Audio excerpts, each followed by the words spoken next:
Vous allez bien aujourd'hui? Vous êtes prêts pour une nouvelle leçon? On y va!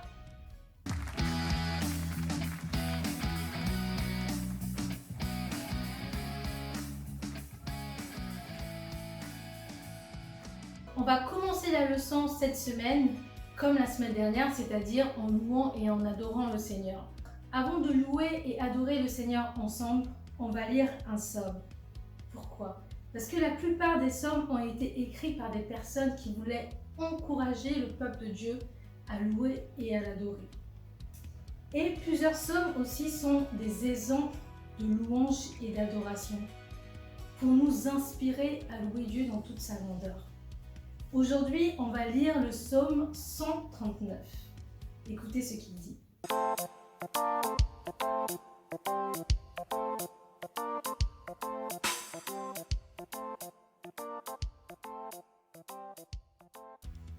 Éternel, tu me sondes et tu me connais. Tu sais quand je m'assieds et quand je me lève. Tu pénètres de loin ma pensée. Tu sais quand je marche et quand je me couche. Et tu pénètres toutes mes voies. La parole n'est pas sur ma langue que déjà, ô Éternel, tu la connais entièrement. Tu m'entoures par derrière et par devant, et ta main est sur moi. Verset 7. Où irai-je loin de ton esprit, et où fuirai-je loin de ta face? Si je monte aux cieux, tu y es. Et si je me couche au séjour des morts, t'y voilà. Si je prends les ailes de l'aurore et que j'aille habiter à l'extrémité de la mer, là aussi ta main me conduira et ta droite me saisira. Verset 13. C'est toi qui as formé mes reins et qui m'as tissé dans le sein de ma mère. Je te loue de ce que je suis une créature merveilleuse. Tes œuvres sont admirables et mon âme le reconnaît bien. Mon corps n'était point caché devant toi lorsque j'ai été fait dans un lieu secret, tissé dans les profondeurs de la terre. Quand je n'étais qu'une masse informe, tes yeux me voyaient.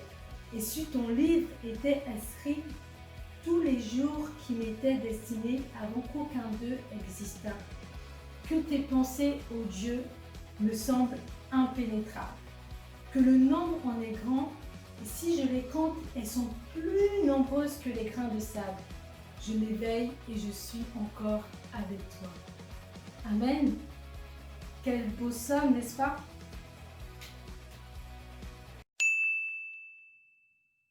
Comment, à travers ce psaume, le psalmiste nous encourage-t-il à louer le Seigneur? Ici, le psalmiste, c'est le roi David.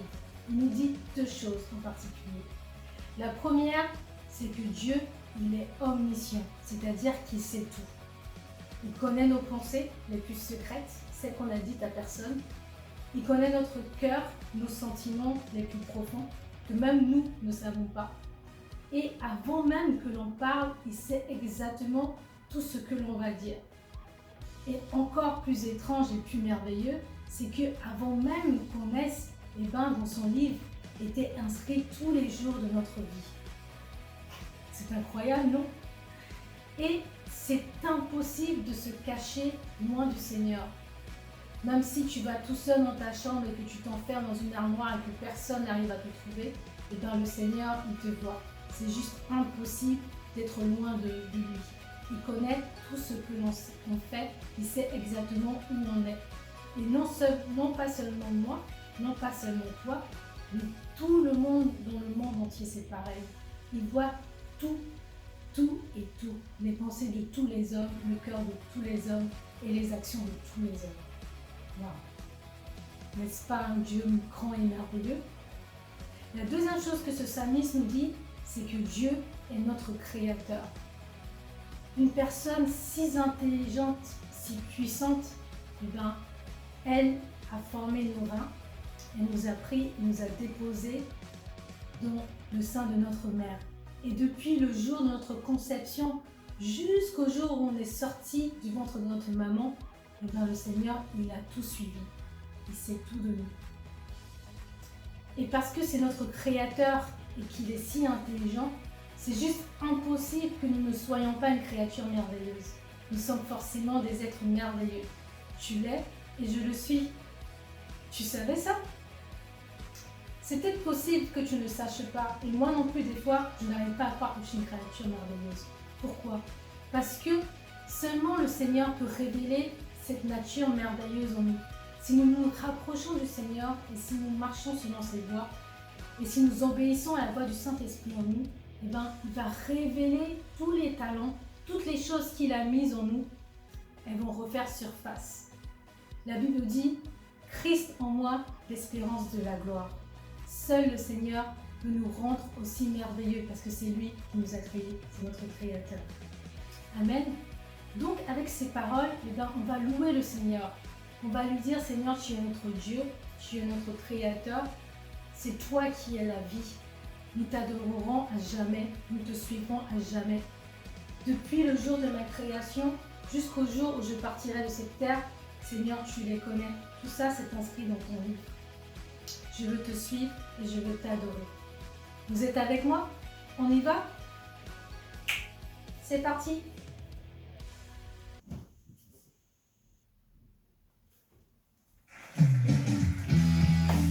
On se lève? On claque des mains?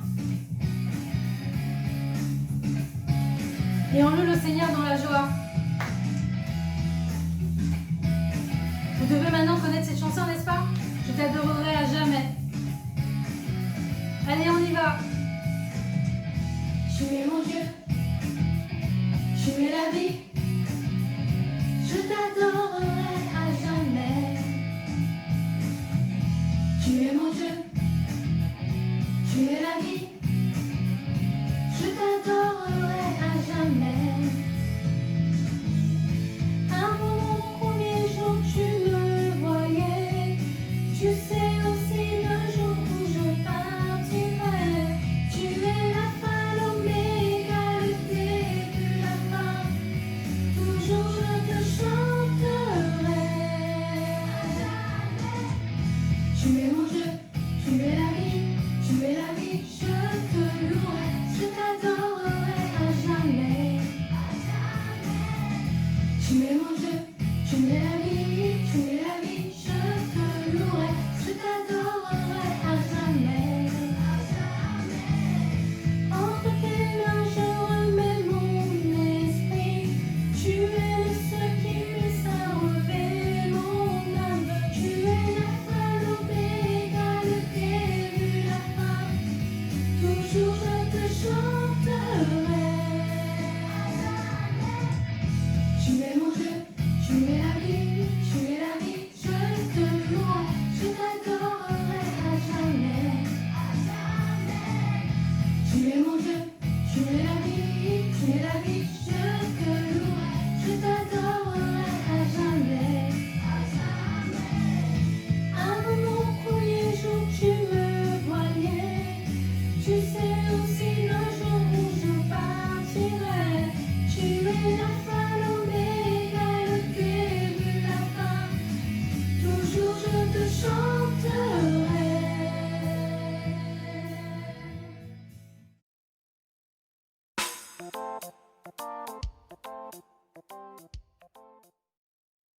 Alors, la semaine dernière, on a fait la première partie des révisions générales et on a révisé depuis la première leçon de l'école du dimanche en ligne, c'est-à-dire la leçon sur Jésus qui fait son entrée à Jérusalem avant de mourir sur la croix Golgotha, jusqu'à la leçon sur les tempêtes de la vie.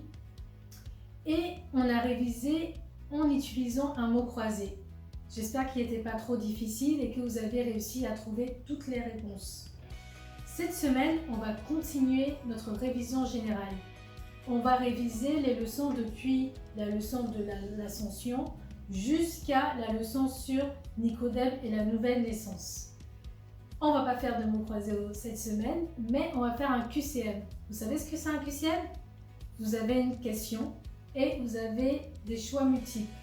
Vous devez trouver la bonne réponse dans ces choix multiples. Okay? Donc, voici la liste des questions cette semaine. vous avez 25 questions en tout. Et vous avez une deuxième feuille qui est la liste des choix multiples, des réponses. Ok? Donc, on va faire la première question ensemble. La première question, c'est à quel événement de la Bible la fête de l'Ascension fait référence? On va sur la feuille des réponses et on regarde la question 1, qui est la première ligne. C'est écrit ici dans la première colonne 1. Okay? Et on a 3 réponses possibles. Pour toutes les questions, il y a toujours 3 réponses possibles. La première ici, c'est la réponse J, qui est la montée de Jésus au ciel. La réponse I, qui est la résurrection. Et la réponse K, qui est la naissance de Jésus. Donc, quelle est la bonne réponse à cette question? Évidemment, c'est la réponse J, la montée de Jésus au ciel. Okay? Donc, lorsqu'on a trouvé la bonne réponse, il faut aller dans le tableau tout en bas ici. Vous voyez? Sur ce tableau-là, vous avez dans la première ligne des nombres depuis le nombre 1 jusqu'au nombre 25, qui correspond en fait aux 25 questions. Donc ici, dans la première colonne qui correspond à la question 1, vous voyez, j'ai marqué J, parce que J est la bonne réponse. Okay? Donc pour la question 2, vous avez le choix entre E, F et G. Okay?